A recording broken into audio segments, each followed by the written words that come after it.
ఒక్కసారి washing machine repair అవ్వడం start అయిందంటే ఇంకది రిపీట్ అవుతూనే ఉంటదనమాట. 2 ఇయర్స్‌కి ఒకసారి అట్లా అవుతూనే ఉంటది.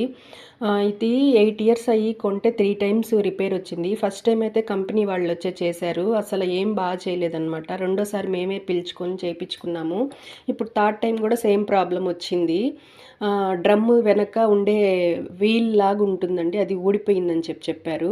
ఎక్కువ అది ఉప్పు నీళ్ళేస్తేనే ఊడిపోతుందన్నారు. కానీ నేనైతే అసలు ఉప్పు నీళ్ళే వాడము, మంచినీళ్ళే వాడతాము.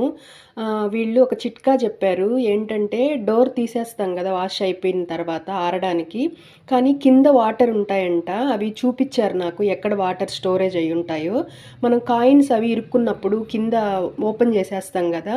అది కూడా తీసి పెట్టేసి ఒక 1 అవర్ అలా పెట్టేస్తే వాటర్ అంతా పోయి అవాపరేట్ అయిపోయి కొంచెం మళ్ళీ వాషింగ్ మిషన్ ఏసేంత వరకు వాటర్ లోపల ఉండవు.